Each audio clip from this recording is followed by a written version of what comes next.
Okay, so in this video, I'm going to be trading a one setup queue on Crash 500 index to turn this 50 USD account to more than 300 USD. So stay tuned to learn how I did it in order for you to do it as well. Okay, so now over to the chart. We are at 51 USD and we start analyzing from the weekly. Now, analyzing from the weekly is not necessary, but analyzing from a higher time frame might be. So now we see a stop hunt above that high. Price sort of grabbed liquidity above that high and returned back into the range, and that is because it sort of penetrated that fair value gap. And while it penetrated, it hit the monthly order block. So it did not fully fill the fair value gap, or it did not fully raid the high. That's why it did sort of a stop hunt and then returned back down, because it had hit or tapped the monthly order block. Now, what I want you to see is right there. Currently, price is inside a huge monthly bearish order block, and it has formed an immediate rebalance. So we expect price to drop down from there. It has to drop down because it actually hit the body of the monthly bearish order block, and we expect it to drop down to the fair value gap right below it. Now, what other reasons or what other confluence do we have for it to drop down? Now, price before it went up to form a stop hunt, it broke structure. It was approaching that main high, and then it broke structure again above that high. Now, when it reached there, price, it hit the monthly OB, then gave us a change of character, or a BOS. It's sort of a reversal. We're now in a reversal. Then it continued to drop down again to sort of break structure or give us a wipe below that low.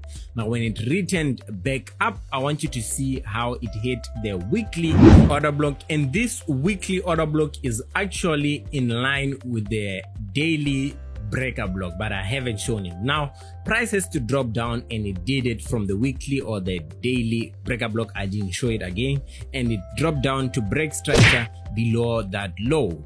Now, after it broke structure, we can see that price returned back inside the range and is currently at a weekly mitigation block. Now it has to continue dropping down there. Now, yes, price right now is at a weekly mitigation block, a bearish one, and we expect price to drop down from there. And how are we going to sort of drop down with it? We're going to focus or move on to the daily chart. Now, on the daily, you can see price went up to wipe sort of or above a high. So currently right now, price has raided a high, and after it traded a high, you can see there's a fair value gap right above that high, and price filled that fair value gap, so expect it to drop down.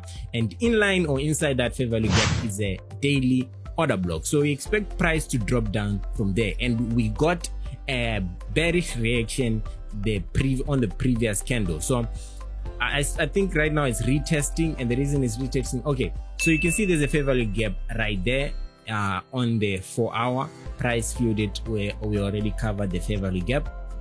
And on the 4-hour again, you can see as well that there is sort of, you see the 4-hour fair value gap. Inside the 4-hour fair value gap, there is also the 4-hour order block right above it. And you can see if I stretch out this 4-hour order block, you can nicely see that price sort of respected it properly. Now there was a proper reaction, and it formed our pattern, our normal pattern, where price break structure, hit the 4-hour order block, and then give us a change of character. Now, from the change of character, price dropped down immediately, and it kept on plummeting down.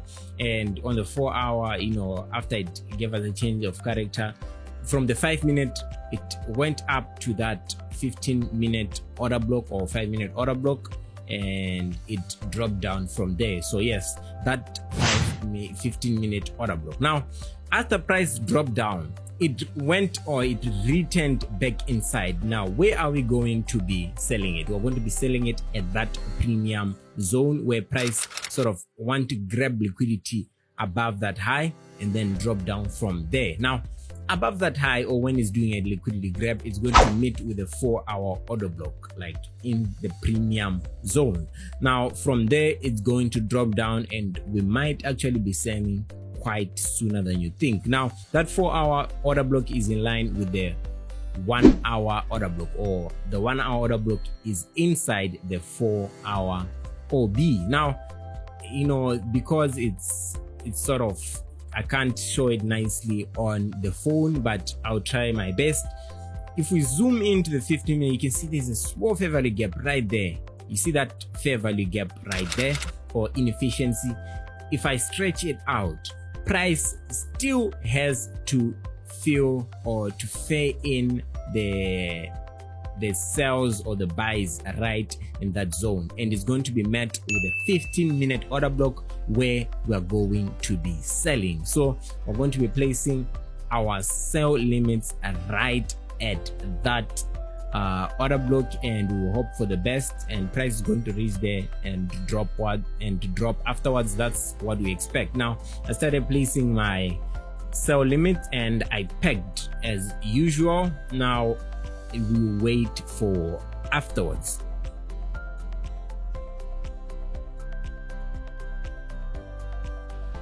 Now afterwards, I remember correctly, I entered at market execution. I couldn't wait for it to reach my sell limit. For some reason I was impatient and I had to enter right before it reached our 15-minute order block, but whatever, we're in profits at this point in time. And after some time again, price dropped even further down, and you can see went from 50 USD to 300.